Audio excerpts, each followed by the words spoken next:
Hi everybody, it's crazy. It's Sunday and it's time for the FPGE video of the week. Now before I get started, gotta give a shout out to my trusted because you guys rock. To my crazy fam, I love you guys. Now, we finally ended chapter 7 last week, and this week we're up to chapter 8. So let me switch on over there to show you that we are at chapter 8, workflow and optimization. So if you got the book, then go to page number 2 and you can follow right along with us. Or if you don't have it yet, please go down to the description, get you the book.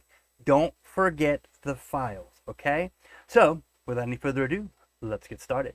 Okay, so chapter 8, workflow and optimization.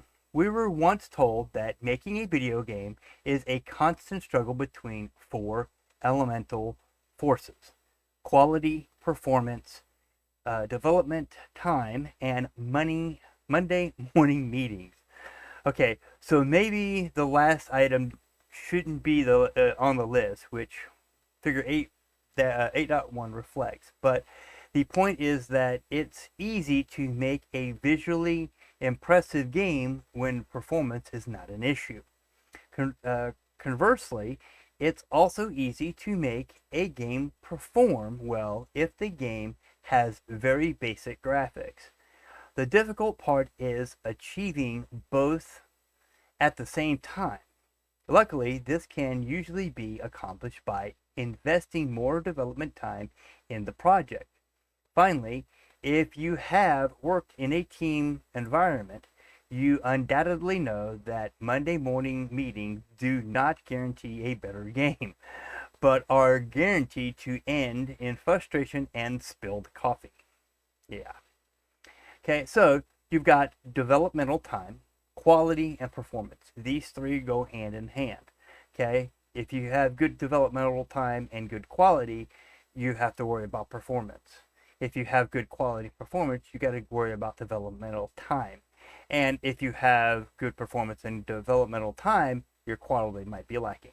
Okay, so just remember that those three are the three main ones that can cause issues. Okay, in this chapter in this chapter we'll talk about some of the techniques used to improve the performance of the game, speed of development, and how to survive Monday morning meetings to keep the upper management happy. Okay, on my project, there's no Monday meetings. It's the Sunday meeting, which we're doing right now. um, my development is mainly the 3 points. Developmental time, quality, and performance. When you're a single dev, it's really hard to try to get yourself a morning meeting because you're the only one that you work with. Now, if you have a team, that Monday morning meeting is supposed to get everybody back on schedule. And most of the time it doesn't, because you got upper level management, managers, and people over you wanting to try to push their agenda as fast as possible down your throat before you get your morning coffee in. Correct me if I'm wrong, but I know Monday morning meetings where I work at, where all of us get together and yeah, they do the session at you for a good 30 minutes to an hour, and by the time you leave, you're done. You just want to do your job and go home. Um, in development, it's very important to get together with your team members and make sure everything is left, that was left off on the week before gets picked back up. Okay, that's the idea of Monday morning meetings, is to catch you up from the weekend because, hey, you were out partying, you were doing something, you were doing this, that, and the other, or you were cutting your grass or whatever you were doing that weekend, you weren't thinking about what the game project was doing. So Monday morning meetings were supposed to be to catch you back up, okay, which they don't. All right, so optimization basics. Making a video game is both a science and an art, which is true. If you don't believe me, drop on over to my server and ask E. He's a big time artist, and yeah, you got to have a little bit of both science and art. Okay, the creative aspect of a game can't be realized without technology, and the technology alone is useless without the creative work. Okay, you can have boxes and squares and circles and have them running around in a circle, but it's a dull game. You'll get to the point where it's like, okay, yeah, it's kind of fun, it's done. if you don't have any artistry in it and you don't have any, things that would catch your eye in the game, then you're not going to have a very visually pleasing game. That's what that means. So when we play a game, we rarely think about the hundreds of program functions that are invoked each second, nor the millions of lines of code that were executed every frame, nor the billions of transistors that change state every nanosecond to make all that happen.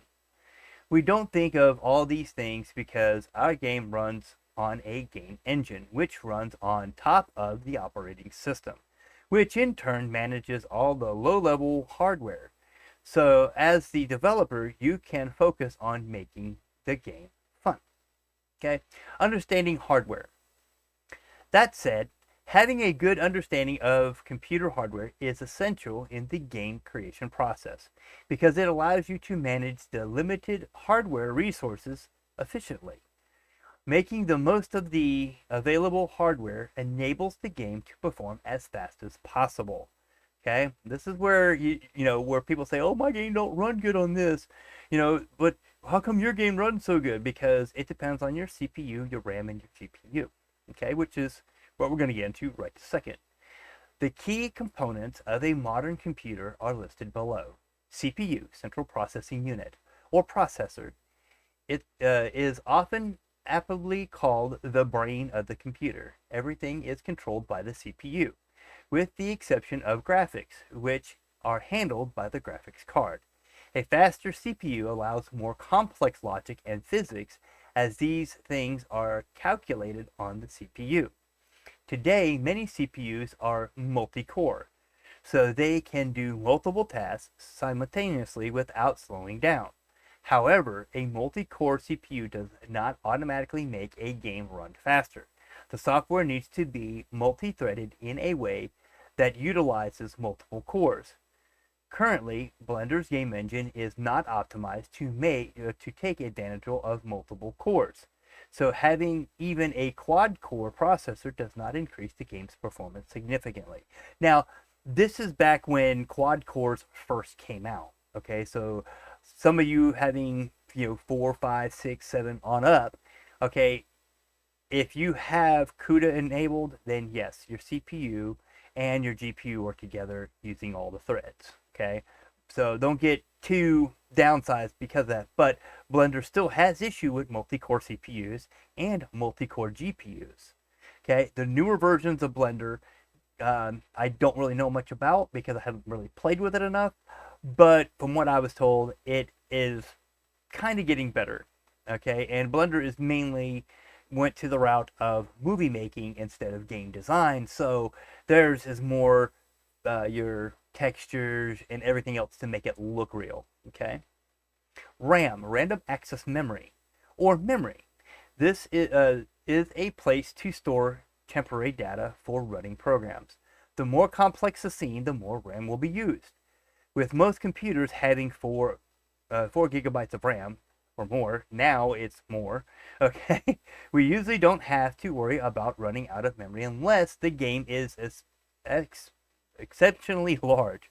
For a small to medium scale game, memory size is effectively not an issue. So in other words, if you're trying to make a big multiplayer, multi-world, multiplayer online, detailed graphics game that has like tons of map size, then yeah, you're gonna have issues no matter what RAM you're running, or GPU or CPU. Okay. GPU, Graphics Processing Unit, or graphics card, is a processor that is specially designed to display 3D graphics. Blender uses the GPU to render the 3D world, so a faster graphics card definitely helps make the game perform faster. Generally speaking, a faster GPU would allow the game to have more complex geometry, more light, and more complex graphics effects. So this your GPU, everybody thinks it runs the entire game. It does not. All it does is it takes the textures, the lighting, and a lot of the graphical effects, such as your physics, and it puts them all on the screen for you. Your CPU takes all that, all the calculating information and gives it to RAM. RAM gives it to the GPU. GPU puts it on the screen. Okay. See, where are we at right now? I can't see. Where is my time? Okay, yeah, we're right at about 10 minutes, so I'm going to go ahead and end it on performance target for this week, and next week we will work with that. Let me switch back over to here. Okay, so next week, performance target, page number 4, and we'll go ahead and play around more about that next week. But on the same note, I will be doing my videos from Sunday from now on until things change. Mondays was becoming a bit of a struggle. I put it on my Discord and asked people in YouTube to, give me yay or nay on Friday or Sunday. One gave me Friday, and I was going to do it Friday last week, and yeah, it didn't work out too well. Friday this week definitely didn't work out. And Sundays I get a little bit of time, so I decided I was going to go ahead and start doing them on Sunday. So if you're used to the Monday schedule, you can wait a day if you want. You don't have to go on Sunday to watch my video. You can watch it on Monday if you like and keep your Monday schedule going on. I know people are like their routines, and I try not to break people's routines. So go ahead and, if you'd like to still watch it on Mondays, you don't have to watch it on the day I put it out. You can put it on, watch it Sunday or watch it Monday. You can watch it Friday, next Friday for all I care. However you want to do it, it's up to you. But I'm going to start putting the videos out there on Sunday, so you'll see a notification pop up if you're subscribed and everything to my channel. It will pop up in your notifications on Sundays instead of Mondays, so that way you're not freaking out and going, whoa, why is he doing this on Sunday now? That's why, because Mondays are a little bit more of a complication thing now, because my job has required me to take a little bit of a shift more towards Mondays, and so Sunday is a better option for me. Okay, so till next week, page number 4, performance target next week. See you then.